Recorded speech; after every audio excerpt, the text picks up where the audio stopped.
Hello and welcome back to the Northern Lights SMP. We are stood in front of our area that we built up last time with the lovely farm, and the keen eye of you might notice there's something a little different over there. In between episodes I got some inspiration and wanted to build up a little pond, and I thought it'd be nice to come out of the hillside here down and work up our little pond with a mixture of cobble, mossy cobble, and some soul soil as well, kind of being a dark mud approach as well as like a riverbed. And because of this, it's got me really inspired to build up the lakeside part of our village. And so that is what's going to be in this episode.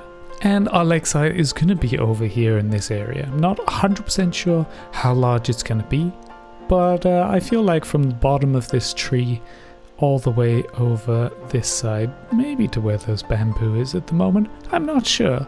But before we do that, I got a message from Mini that he will be able to deliver us some villagers. But we should hop online and grab some boats, which is a little disheartening, but yeah. Let's grab those boats and let's meet up with Mini. Mayday, mayday, mayday. Frogger, are you there? Yeah, Mini, I'm here. Looks like we're having an engine failure right over your base. I'm gonna have to drop my passengers and you're gonna have to look for them for search and rescue. Oh, I see you. Yeah, that doesn't look good at all. Yeah. No worries. I'm ready. Okay, dropping now. Oh, I have slow falling too. Oh, they're going. It's working well, man. As long as the slow falling survives. So, that was part one of our deal. Oh, yeah. So, I don't have any time per se in mind yet, but okay. Our terms that were agreed upon, I believe, were villagers for help with terminal building. Yes, I can definitely do that for 2 villagers. Yeah. Awesome. Well, I look forward to having the help for sure. I've been at a bit of a creative block on that one, so yeah, super helpful. I'm looking forward. It's slightly out of my comfort zone, so I'm looking forward to the challenge. Just let me know when you need it. Perfect. Thank you. No problem. Right, I gotta get these guys over there. So thanks to Mini, we now have these 2 villagers in our farm area, which is nice. And it means we can get golden carrots and not have to eat steak or other things. So we can trade up with them and get some good food. But now the villagers are all sorted down there, I want to show you what I've got sorted for the lake area. So my plan is that the area that you see surrounded by white wool will be the lake. Down this side, this line of white wool is going to be a river coming from somewhere in the hillside. I'm not 100% sure where I'll have the source, but I think it'd be nice to have like a river, that winds down. I did say I wanted in this area another little house, so I think over time I'll extend our starter house's garden and maybe also extend the path up here into another starter house style here, and then have a path with a bridge over here. And in this area I'm thinking of building another tree like this, and then we can continue in here with some more housing areas around this side, have a couple of jetties, and on this side here I'm gonna set up a jetty for Callie, because Callie is just over there, which isn't too far, and I think from this side of the river having a path in her build style kind of connecting our 2 bases together could be a lot of fun. But this is gonna take a lot of work, so yeah, let's jump down and get started. So we are down here on the bottom part, and I feel like this is the best place to start. Now this, the way I'll be doing this, it will be pretty much the same throughout. So I think what I'll do is I'll show you a section and then I will continue to do the rest off camera so as not to bore you too much. So the first thing we're going to do is take out this, this fence and rework it how we think it should be. And now I feel like the kind of water aspect of it should be at least 2 deep and in places deeper. So let's just take out a chunk of this dirt. So this is roughly what I have in mind to kind of start with as a shape, kind of from the bottom of this tree. I might peel it a little closer to this tree. I'm not sure if I want it right up against it, but I'll figure that out as we go along. And then it goes down a couple of levels, and I think as we go out we'll have dips in, so it will get deeper as we go out, and around the tree will be as shallow as this to start with. But I think what I want to do is go in and replace the bottom with a mixture of mossy cobble and with this soil.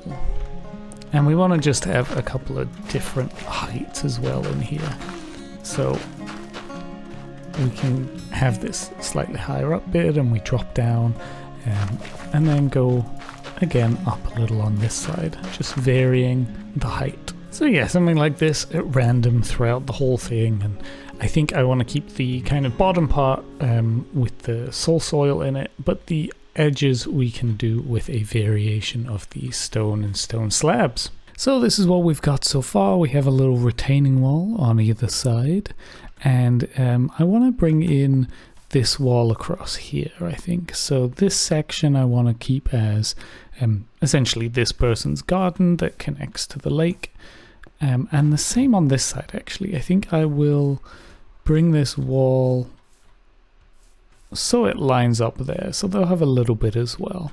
But I think it's coming along nicely, and all we need to do now is just repeat this for the whole thing, which is going to take some time. So I'll catch you on the other side when this is all done. Welcome back everyone, and we're about halfway through, I think. Looks very odd now, but once the water's in I think it will look great. But I thought I'd bring you back because I need a break, and we can build some jetties, I think. So I think what we want to do is extend the path out a little bit here, and then maybe bring the jetty out, let's say, in these parts. So let's just mark a 3 wide where the jetty will come out.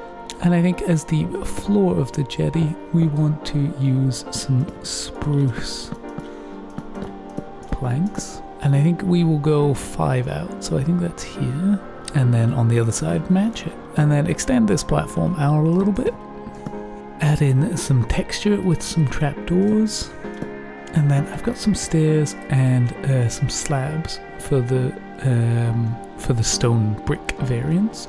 And I think what I want to do is add in on each one of these a upside down stair, and then I think what I will do in between is add a flowering azalea on each side, trapdoor on the azalea. You know what, instead of the trapdoor, let's go with like 4 dark oak fences, and then on these we can go up a couple, and once we mirror that on the other side I think we could make a little archway. So I tried the archways, and you know what, I feel like it's a little too constrictive. I don't know, maybe we just go take them down and add some torches instead, something like that, with the lanterns on this little jetty. Yeah, that's nice. And I think we'll add a couple of these around the place and start filling this place with water. We did it! The whole thing, it is in place. All of the base of this lake is now done. It has taken me far too long to do, I think, but it is going to look great. So that's all we're thinking. It's going to look great. We'll just keep going. So now it's time to go in with some water buckets and fill things out.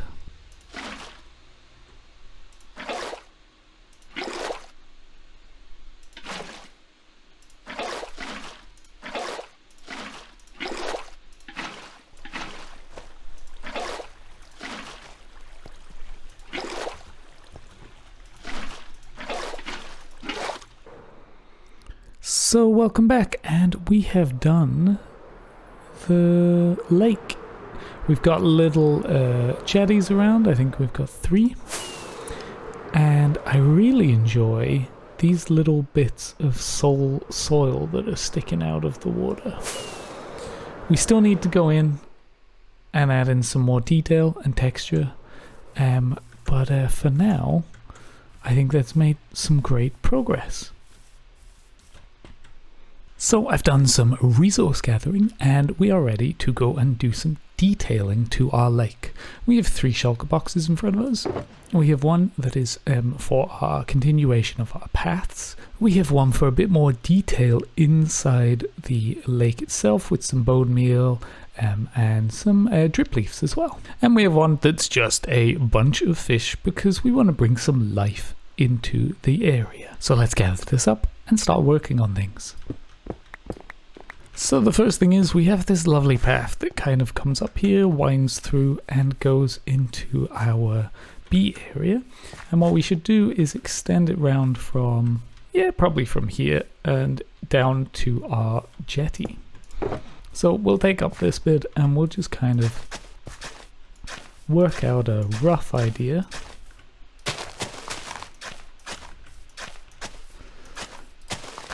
And I'm not sure exactly how I want this to blend, and I think I want to do something over here in a later section, but for now, something like this, with a few jungle slabs, some mossy stone, some coarse dirt, and then we can fill in the extra bits with a path block. And we'll do our usual thing by adding in some dark oak fences with some lanterns on top, some nice leaves for kind of bushes. Yeah, something like this just to make it feel a little more together as an area.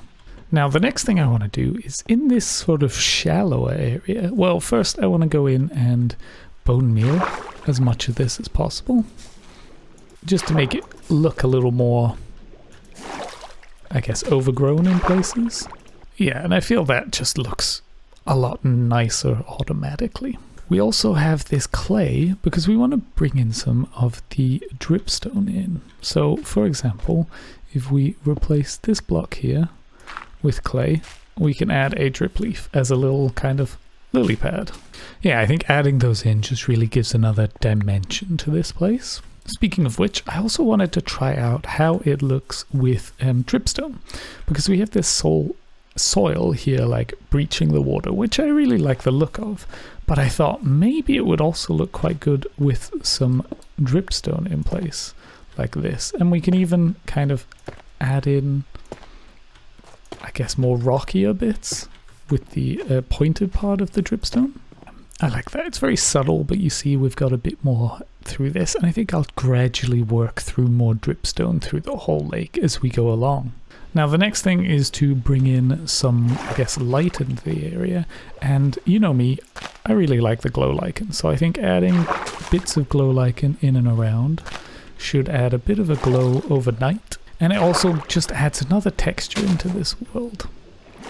So adding in a few pieces there and about should be good. And we also have sea pickles, which we could add in if we wanted a little stronger hit of light. And now I'm not sure how lit up I want this whole area to feel, but every now and again adding in a piece of sea pickle should be fine. And finally, I have a bit of the green stained glass and some brown candles, because I've seen this in a few videos where people will kind of do little kind of cattails, I guess is the word for it. So if we add in some glass here, so it kind of breaks the water, and it kind of looks good, I think. I think maybe adding a few of these, especially in the shallower areas, might look quite nice. Oh yeah, I think that's quite cool. Looks a little weird looking through and kind of the water disappears here, but I think that could be a very cool piece to add, especially, like I said, in these shallow areas.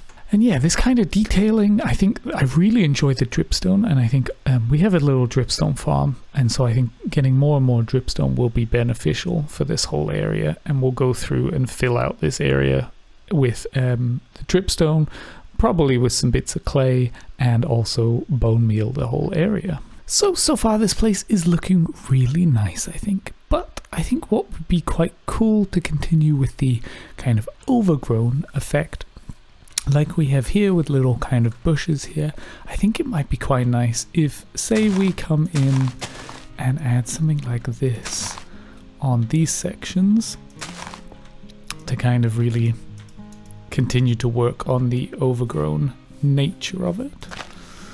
And we can have things kind of come along and kind of build up like this. And I just feel like, say from over here, looking back across, it will look quite nice being overgrown. So adding in a few of these all around this area will really just pull the whole thing together, I think. One final thing we need to do is, with this base, we have used a lot of moss and cobblestone, so much so that we had to come and borrow some moss, or take some moss from Kelly, and also some stone from her. So in here I've got my head with an IOU, and yeah, so we'll give Callie this IOU, and hopefully it won't come back to haunt us. The last few IOUs on the server ended up in, well, Callie was eating chorus fruit for a week, and we are due to help Mini with a build, so hopefully I will get something nice from Callie, and not get some payback from her from the chorus fruit. And we still have a lot to do and more detail to add, but I thought I'd bring you back for some more shaders of this area, and I think it is looking really nice, this area. So we've still got lots to do to finish this lake off. I feel like we can go in and add more dripstone and the spikes and the blocks, because I think that's worked really well. In the shallow areas, I think some more drip leaves would be good, and the soil above the water would also be very cool. Of course, these leaves we need to continue all around the area, but behind me here is where I want to go for the next episode. I want to build up another treehouse there, plus fill in this white wool, and will be a river into this lake, and maybe a little continuation of our starter house there above with the bamboo. But please do let me know what you thought of this episode and what you think we should be doing to continue this lake, as we will do this over the next few episodes and throughout this series. But thank you so much for joining me, and until next time, bye bye.